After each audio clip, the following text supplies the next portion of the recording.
minumannya man.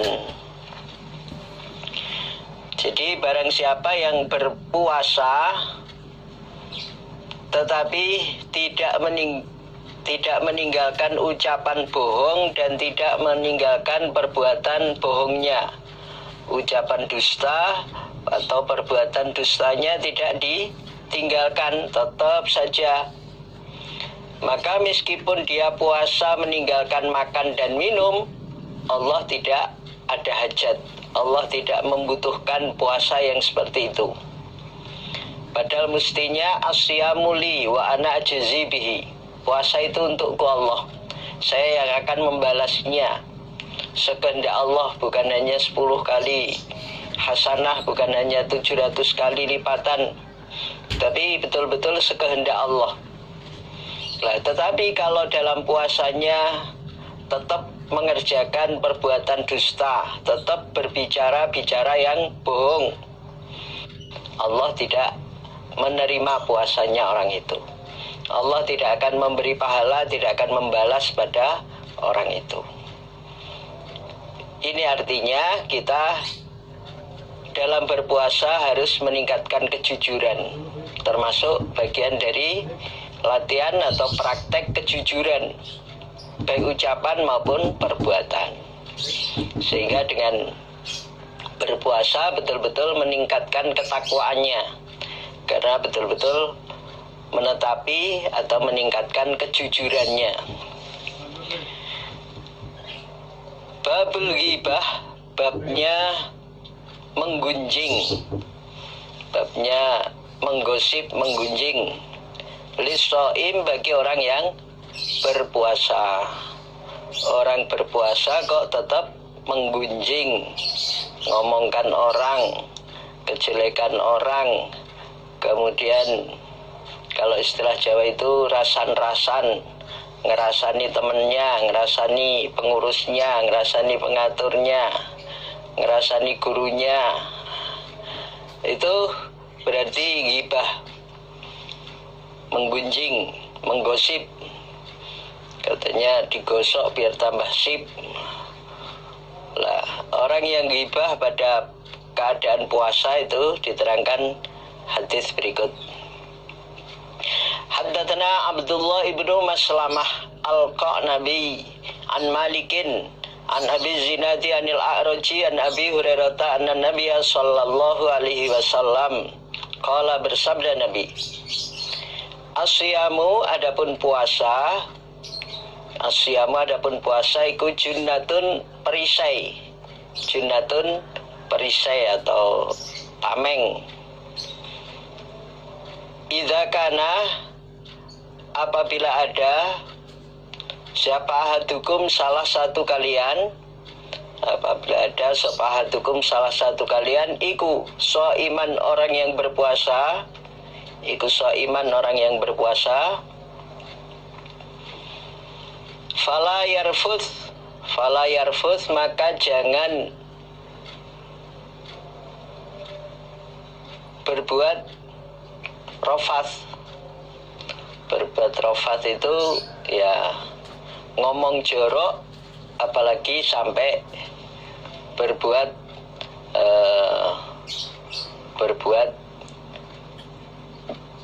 praktek jima kepada istrinya. Kalau beristri ya dengan istrinya jima, itu yarfuth.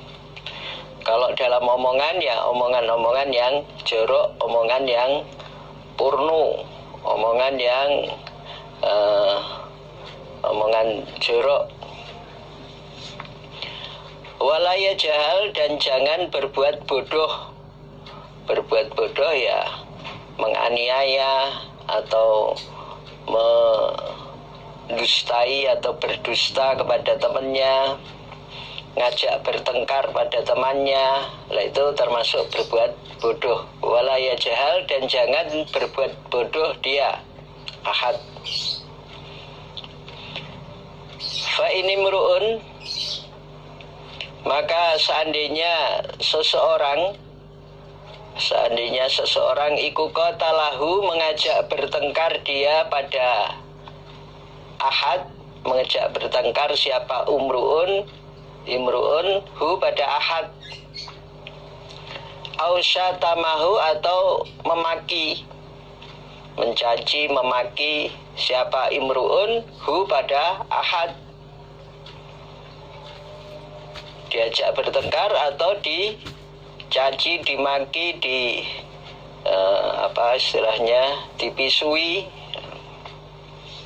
Fal yakul, maka hendaklah berkata dia, ini sungguhnya aku iku shaimun, orang yang berpuasa. Maaf ya, saya sedang puasa, jangan ngajak bertengkar sekarang. Jangan ngajak bertengkar sekarang, saya sedang puasa, maaf, saya nggak bisa melayani. Ini sungguhnya aku iku shaimun, orang yang berpuasa. Saya orang yang sedang puasa, jangan diajak bertengkar. Jangan memaki saya, maaf ya, saya sedang puasa. Jadi termasuk ya tidak berbuat ghibah, tidak menggunjing, tidak berbuat bodoh. Termasuk menggunjing itu bagian dari kebodohan. Jadi orang yang keadaan puasa itu memiliki perisai. Kalau dalam hadis lain, perisai dari neraka, aman dari ancaman neraka orang yang keadaan berpuasa. Itu keadaan berpuasa itu supaya ngomongnya yang baik, jangan ngomong yang jorok, jangan berbuat bodoh, termasuk tidak boleh menggunjing, termasuk tidak boleh mengajak bertengkar, termasuk tidak boleh ngomongkan orang atau memaki orang. Kalau yarfud ya tidak boleh ngomong-ngomong jorok, bercanda isinya omongan-omongan porno, omongan jorok tidak boleh. Atau ngajak istrinya digodain sampai akhirnya hampir terjadi perjimaan, itu berarti termasuk bagian dari rafath. Nggak usah ditambahi, sekarang saya puasa, nanti malam kalau sudah selesai puasanya, atau kalau sudah lewat bulan Ramadan, kalau ngajak bertengkar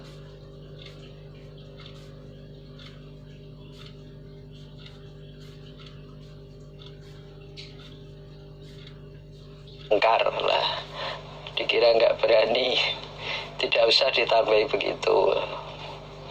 Jadi ya mengatakan kalau diajak bertengkar atau dimaki, jawabnya ini shaimun, maaf saya sedang puasa.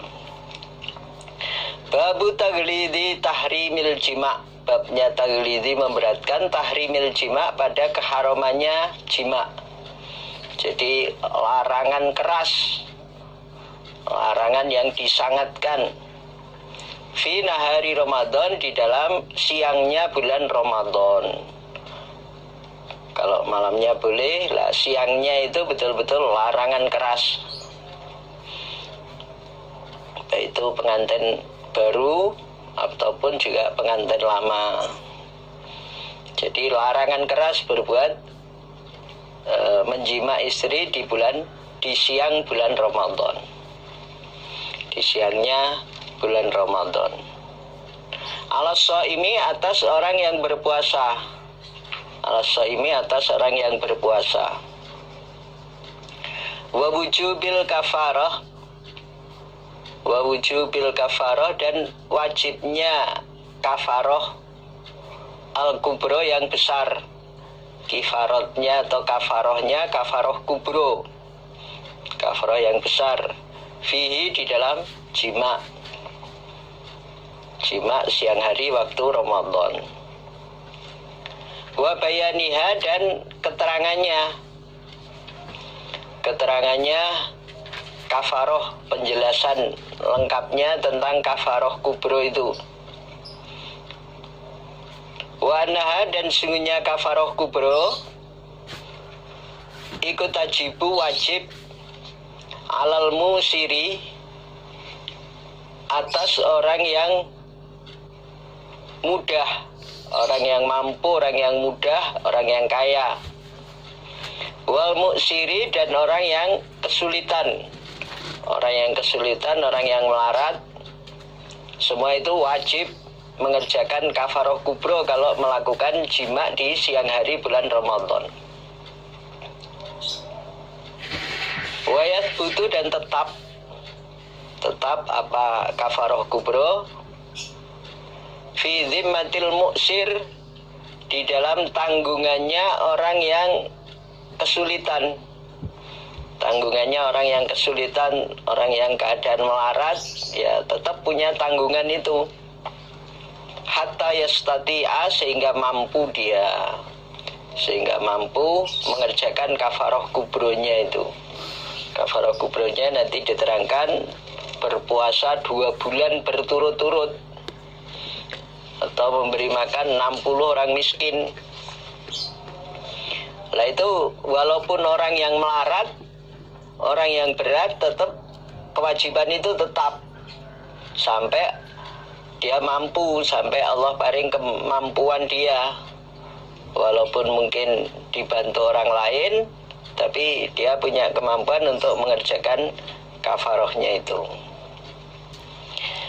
Haddatsana Yahya ibnu Yahya wa Abu Bakr ibnu Abi Syaibah wa Zuhair ibnu Harbin wa ibnu Numair kulluhum, mereka Yahya, Abu Bakar, Zuhair, kesemuanya mereka an ibni Uyainah.